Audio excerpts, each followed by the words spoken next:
2,000 years later.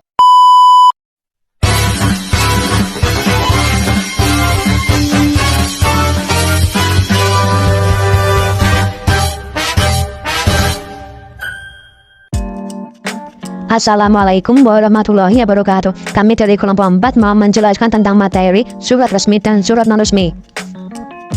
A. Pengertian surat resmi. Surat resmi merupakan surat yang digunakan untuk keperluan resmi atau formal oleh pihak tertentu, baik itu perorangan, organisasi, lembaga maupun instansi tertentu guna melakukan komunikasi satu sama lain secara resmi. B. Tujuan surat resmi menyampaikan informasi atau maksud tertentu secara formal kepada pihak lain, baik individu, instansi maupun organisasi. Contoh tujuan surat resmi: 1. Memberikan informasi, misalnya pengumuman, pemberitahuan, atau undangan resmi. 2. Meminta sesuatu, seperti permohonan izin kerjasama, bantuan, atau konfirmasi. 3. Menyampaikan keputusan, contohnya keputusan rapat kebijakan atau peraturan baru. 4. Menjalin komunikasi formal antara lembaga, perusahaan, atau pihak yang memiliki hubungan profesional. 5. Dokumentasi tertulis. Surat res juga berfungsi sebagai bukti tertulis atas komunikasi atau keputusan yang diambil.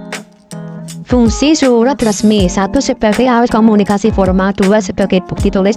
3. Sebagai arsip atau dokumentasi.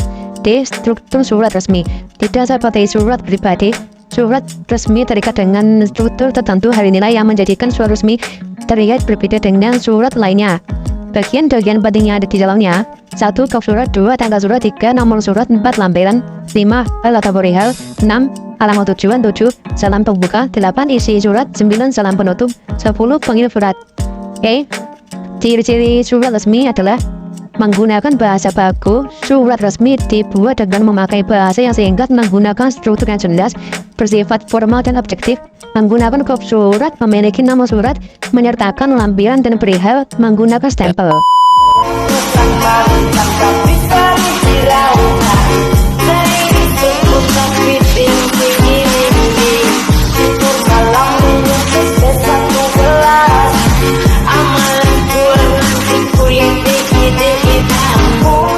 F. Kaidah kebahasaan surat resmi.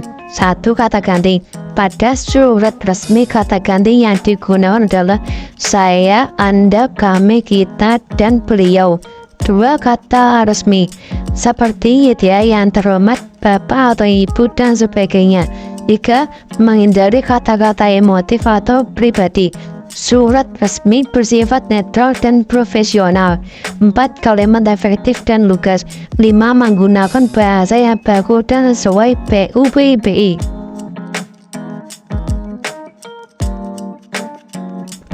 K. Macam-macam surat resmi.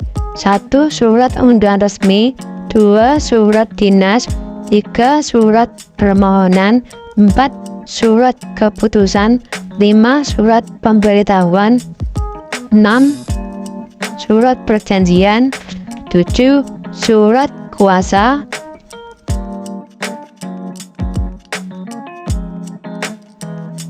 H. Contoh surat resmi. 2,000 years later.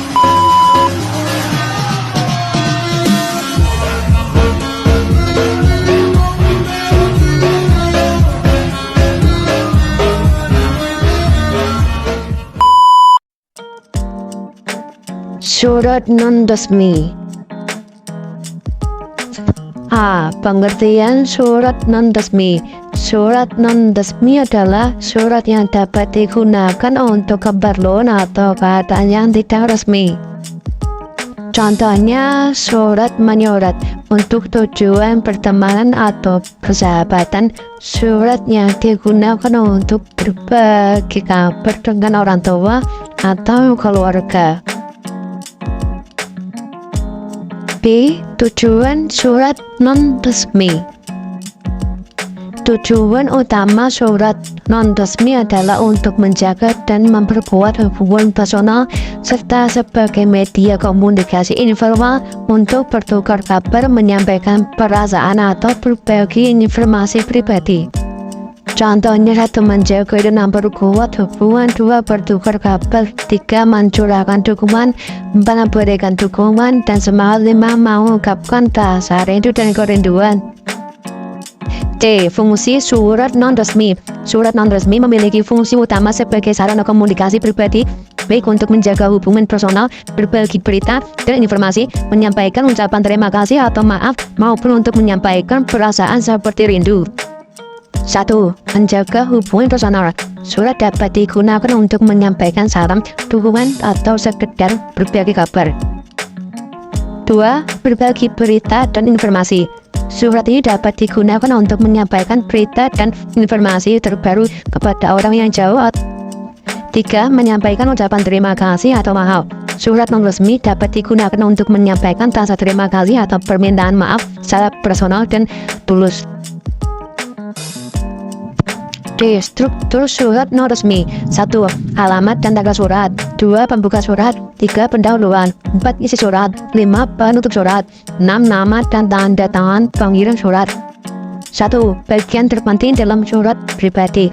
2. Hal ini umumnya terletak pada bagian atas, kanan, atau kiri surat.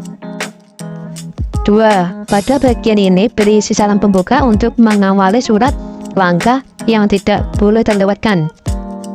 3. Pendahuluan berisi kalimat pembuka atau pengantar seperti menanyakan kabar. 4. Bagian terpenting dalam surat pribadi umumnya pada bagian tersebut menuliskan maksud atau tujuan dan dibuatnya surat pribadi tersebut. 5. Penutup surat berisi salam penutup untuk mengakhiri surat. 6. Struktur terakhir dari surat pribadi yaitu penulisan nama terang dan tanda tangan si penulis atau si pengirim. Susah? Yeay! Gak susah, itu gak susah.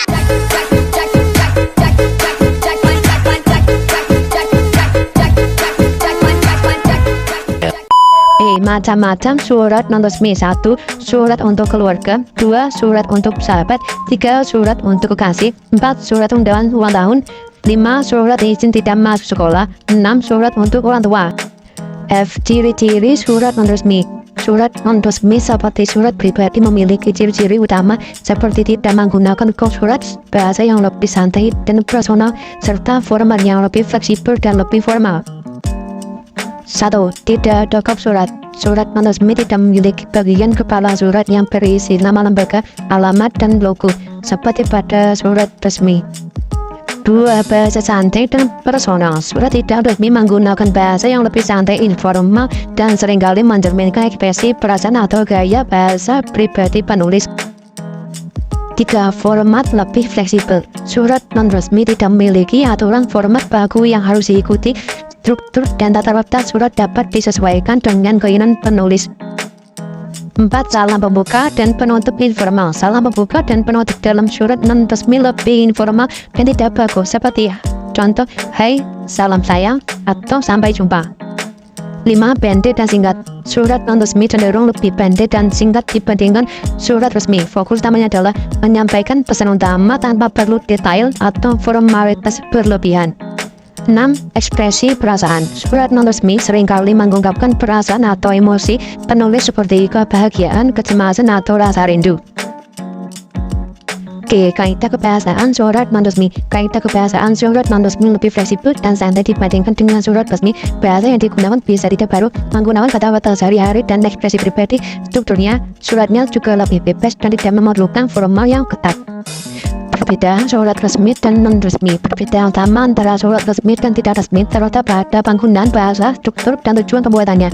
Struktur resmi menggunakan bahasa formal, mengikuti struktur baku dan ditujukan untuk kepentingan instansi atau lembaga. Sementara itu, surat tidak resmi menggunakan bahasa yang lebih santai, struktur lebih fleksibel. Contoh surat non-resmi.